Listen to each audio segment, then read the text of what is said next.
Bonjour frères et sœurs, heureux de vous retrouver pour partager un verset. Nous allons lire Marc chapitre 12, verset 17. Je lis pour vous dans la version Louis II. Et il enseignait et disait, n'est-il pas écrit, ma maison sera appelée une maison de prière pour toutes les nations, mais vous, vous en avez fait une caverne de voleurs.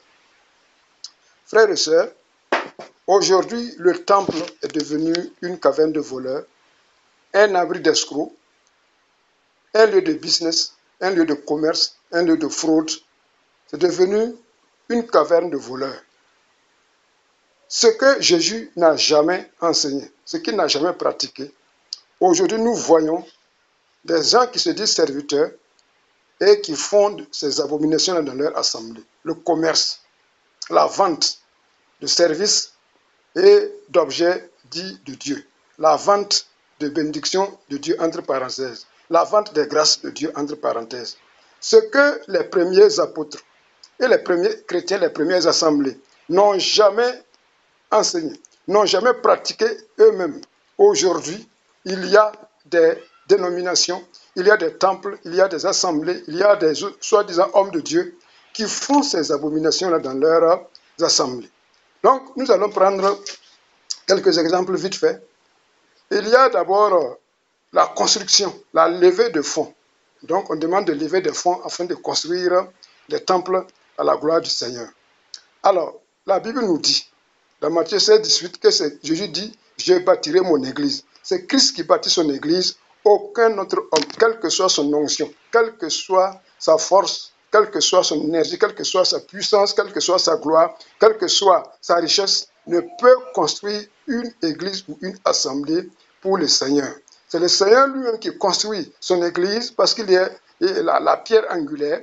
Et les chrétiens, les disciples sont des pierres vivantes qui s'édifient sur la pierre angulaire afin de former une habitation spirituelle dans laquelle Dieu habite en esprit. Donc, l'église, c'est une entité spirituelle, donc ce n'est pas physique.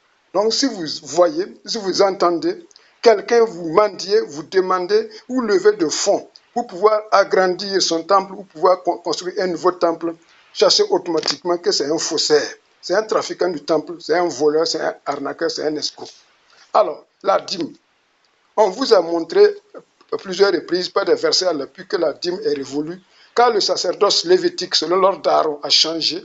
Donc, nous sommes maintenant sous le régime du sacerdoce universel ou royal, selon l'ordre de Melchisédek, où c'est Christ seul qui est le souverain sacrificateur. Donc, il n'y a plus de dîme à donner. Christ est notre dîme, Christ est au ciel, donc le vrai disciple de Christ n'a plus de dîme à donner. Donc, si quelqu'un, une dénomination, si une assemblée, si un quelconque serviteur vous disait aujourd'hui que pour être béni, vous devez lui donner une dîme, c'est un escroc, c'est un voleur. Car votre bénédiction ne dépend pas de la dîme que vous donnez. Votre bénédiction dépend de votre obéissance à la voix, à l'écoute de la voix du Seigneur. Voyez, la preuve est que ceux qui ne connaissent pas Christ sont plus riches que vous. Ils donnent la dîme à qui? Soyons intelligents. Ils vont nous parler des prémices. Donc, tu viens de commencer une affaire ou bien un travail ou bien un boulot. Le premier salaire, la première paie, là, il faut venir donner ça à l'homme de Dieu. Et c'est ça qui va maintenant déclencher la bénédiction sur ton travail, sur ta carrière. Ça aussi, c'est une escroquerie, c'est une fausseté qu'ils ont inventée pour pouvoir escroquer les gens. Christ est notre prémisse devant le Père. Donc, nous n'avons plus de prémices à donner à qui que ce soit. Et il y a aussi les offrandes d'action de grâce. Nous n'avons pas à donner une offrande matérielle, physique, financière à quelqu'un pour une action de grâce. Notre action de grâce, c'est la prière. Dieu t'a béni, Dieu t'a aidé, Dieu t'a soutenu, Dieu t'a sauvé. Pour lui dire merci, c'est le fruit de nos lèvres qu'il demande comme sacrifice.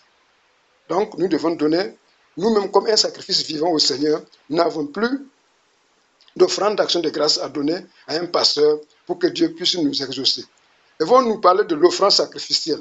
Pour que Dieu déclenche sa bénédiction dans notre vie, il faut sacrifier quelque chose à l'homme de Dieu, comme Abraham a sacrifié Isaac à l'Éternel. Frère, ça c'est un mensonge, c'est une escroquerie, c'est une astuce, c'est une ruse. C'est une ruse. Je vous ai dit, c'est l'écoute de la voix de l'Éternel qui est la source de notre bénédiction. Et notre bénédiction, elle est avant tout spirituelle. Elle n'est pas forcément matérielle, elle n'est pas financière. Voilà. Il y a aussi donc l'offrande d'exaucement. Donc si vous donnez quelque chose, une certaine somme à l'homme de Dieu, c'est cela qui va déclencher votre exaucement. C'est cela qui va amener Dieu à répondre à votre requête ou bien à votre sujet de prière. Frères et sœurs, si vous entendez, vous voyez des hommes dits de Dieu faire ces choses-là, enseigner ces choses-là, exiger ces choses-là, pratiquer ces choses-là, sachez seulement que ce sont des trafiquants, ce sont des voleurs, ce sont des arnaqueurs, ce sont des escrocs. Ils ne sont pas de Dieu, ils sont de mammon, ils sont du diable, ils sont nus, ils sont animés, ils sont motivés par l'esprit de la mondanité, de la cupidité, l'esprit de l'argent. Oui, ils vont vous enseigner aussi la semence dans la vie du pasteur ou dans la vie du ministère de quelqu'un. Frère, si quelqu'un vous enseigne de semer dans sa vie ou dans son ministère, et que c'est là qui va déclencher votre bénédiction, sachez automatiquement que c'est un escroc.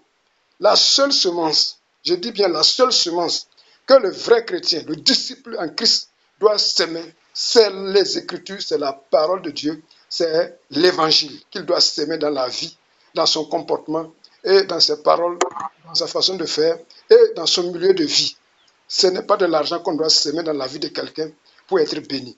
Donc si quelqu'un vous enseigne ça, c'est un escroc. Il y a aussi l'achat des objets ou des produits. Ils vendent des produits comme l'huile d'onction, comme huile supposée être l'huile d'onction, de l'eau, du n'importe quoi, des fruits, toutes sortes d'objets qu'ils vendent. Et si tu achètes cet objet-là, donc cet objet-là a un certain pouvoir pour déclencher la bénédiction ou bien le miracle dans ta vie. Frères et sœurs, tous ceux-là qui vous vendent ces choses-là sont des arnaqueurs, sont des escrocs. Nous sommes maintenant dans le sacerdoce royal où le Saint-Esprit est en nous. Le Saint-Esprit est spirituel, il n'est pas physique. Le Saint-Esprit ne peut pas être contenu dans des objets, dans des produits fabriqués par l'homme. Ça, c'est un mensonge, c'est une abomination. Donc, prenons seulement l'huile d'onction. Vous savez que l'huile d'onction était fabriquée à partir de 5 éléments. Et ces 5 éléments sont les types des 5 dons, ou bien les 5 ministères. Voilà. Donc, si aujourd'hui, quelqu'un enlève un seul élément, notamment l'huile d'olive, et il dit que c'est l'huile d'onction, non seulement il vous a menti, et il est en train de vous soutirer l'argent. En plus, ils ont énergisé ces huiles-là, ces objets-là. Ils ont téléchargé des démons dans ces objets-là.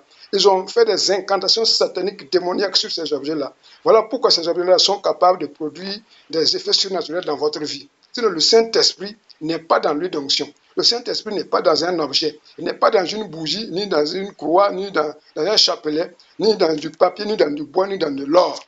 Le Saint-Esprit. C'est notre corps qui doit être le temple du Saint-Esprit. Il y a aussi le commerce de paille, de tissu à l'effigie du fondateur ou bien de la dénomination. Tout ça là, c'est des gens qui ont monté leur commerce. Simplement, ils profitent du nom du Seigneur pour vous anarquer, pour vous escroquer. Si c'était au service du Seigneur, ils allaient faire ces pailles-là à 500 francs ou bien à 1500 francs. Pourquoi ils vendent ça au prix du marché? Vous voyez, ils vont vous dire, oui, les frais d'usine, les frais de transport, les frais de production, tout ça là. Mais si vous savez que ça coûte cher, pourquoi vous forcez les gens à acheter? Qui vous a demandé de faire ce commerce-là? Et ils disent que c'est pour l'œuvre de l'Éternel. Tout ce qu'on fait pour l'Éternel ou pour son œuvre là doit être gratuit. Matthieu chapitre 10, verset 8. Il y a aussi, frères et sœurs, ces journées diverses qu'on organise dans vos assemblées. Journée des pasteurs, journée des femmes, journée des hommes, journée des enfants, des jeunes, journée de l'école biblique, journée de ceci, journée de cela. Tout ça, ce sont des occasions inventées pour pouvoir vous détourner vos sous, pouvoir structurer vos sous, pouvoir vous escroquer afin de nourrir leurs ambitions et de nourrir ceux qui sont au devant de vos dénominations et de vos assemblées. Lisez très bien. Tout ce que nous venons de citer, vous ne verrez jamais. Jésus-Christ demandait de l'argent pour construire un temple. Jésus-Christ demandait une dîme, des prémices à quelqu'un, des offrandes pour action de grâce. Jésus-Christ ni ses apôtres n'ont pas demandé une offrande sacrificielle, ni des offrandes d'exaucement, ni des semences dans leur ministère ou dans leur vie. Jésus-Christ n'a jamais vendu de l'huile d'onction. Jésus-Christ n'a jamais vendu des pailles. Jésus-Christ n'a jamais organisé une journée pour prendre l'argent de quelqu'un. Vous voyez, vous laissez les Écritures et vous écoutez les inventions de ces hommes cupides-là, de ces hommes motivés, dominés et conduits par l'esprit de Mammon, l'esprit satanique. Vous voyez, il y a aussi quoi, frères et sœurs? La vente des prédications. Voilà, si vous voulez que je vienne prêcher, il faut prendre en charge voilà mon déplacement, voilà les frais qu'il faut donner. Et vous mettez d'abord tant de francs dans mon compte avant que je ne vienne. Ils disent qu'ils viennent pour faire des croisades alors qu'en réalité, ils font pour faire du commerce. C'est pas, ils ne répandent pas l'évangile, parce que l'évangile qu'ils répandent, c'est un évangile mort. C'est un faux Jésus, c'est un faux évangile, c'est un faux Saint-Esprit. Il n'y a rien qui puisse sauver un homme dedans. Voilà pourquoi ils passent le temps à vous miroiter les miracles, les prodiges. Ils n'ont rien au fond. Ce qu'ils vous présentent au fond là, ce n'est pas l'évangile. C'est du commerce. Ils viennent seulement pour leurs sous. Vous voyez. Ensuite, il y a des gens qui vendent des livres. Disent que Dieu leur a inspiré de faire des livres, d'écrire des livres. Et après, maintenant, ils sortent, ils disent aux gens de payer ces livres-là pour pouvoir, voilà, connaître Dieu davantage. Frères et sœurs, c'est des arnaqueurs, c'est des faussaires, c'est des escrocs. Le Saint-Esprit qui t'a inspiré, tu lui as donné combien de francs? Les versets que tu as tirés de la Bible, tu as donné aux auteurs de la Bible combien de francs? Et aujourd'hui, c'est toi qui dis aux autres là de te payer parce que Dieu t'a inspiré et tu as écrit un livre à cause des frais que tu as engagés. Mais si tu dis que tu travailles pour le Seigneur, tout est gratuit. Tout est gratuit. Il y en a qui disent qu'ils sont des chantres. Le ministère des chantres, moi j'ai cherché dans le Nouveau Testament, je n'ai pas vu. Donc ils disent qu'ils sont des chantres. Dieu les a appelés à ce qu'ils chantent.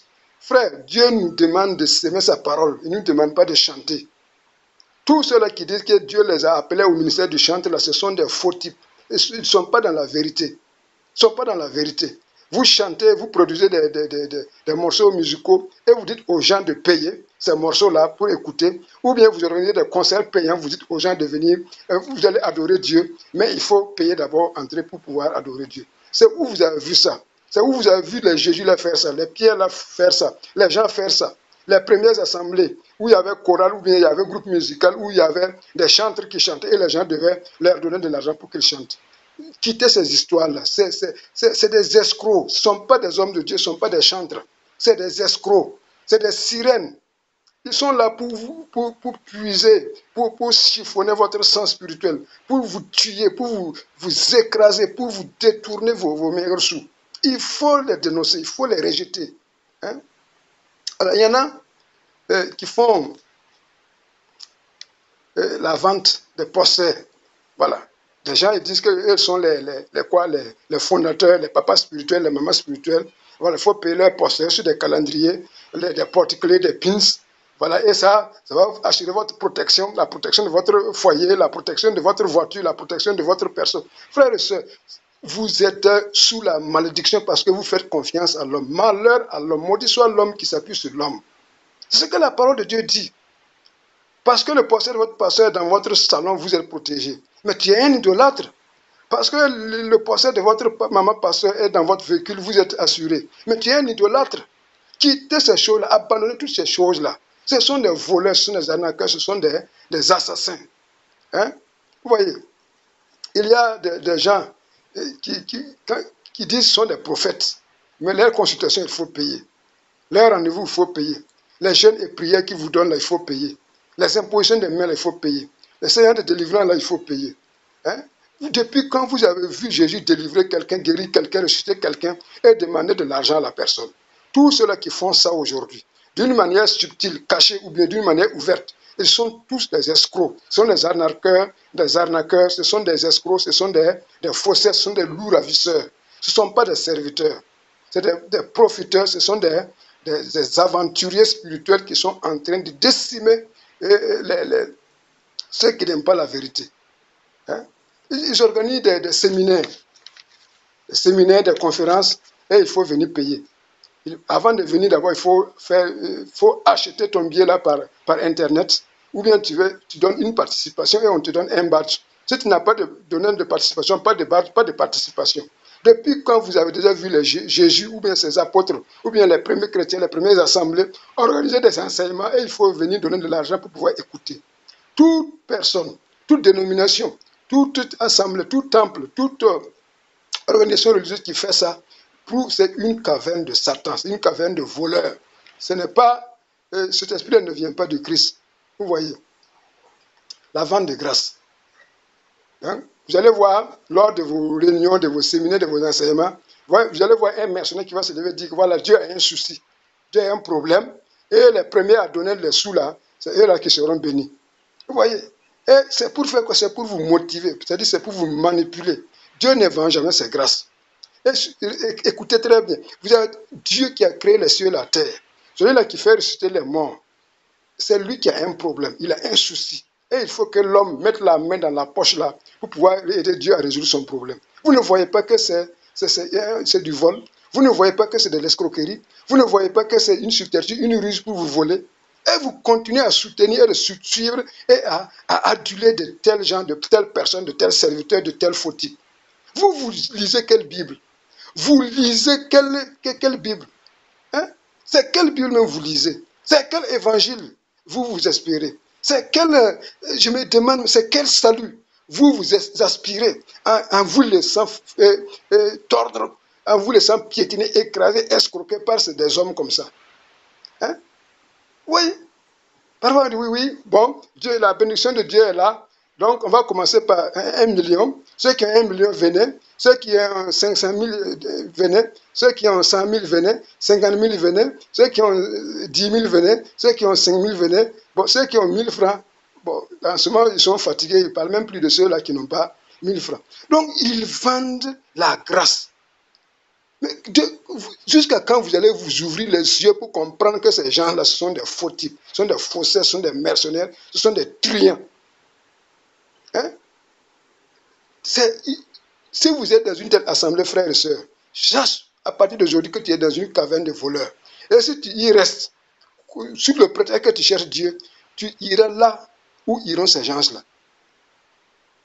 La Bible dit clairement que les voleurs n'ont pas accès à son royaume. Si tu te laisses voler, toi-même tu es complice et tu es en même temps coupable. Si tu as appris la vérité et tu continues de demeurer dans le mensonge, c'est toi qui auras choisi. Donc, soyez bénis et la prochaine fois. Amen.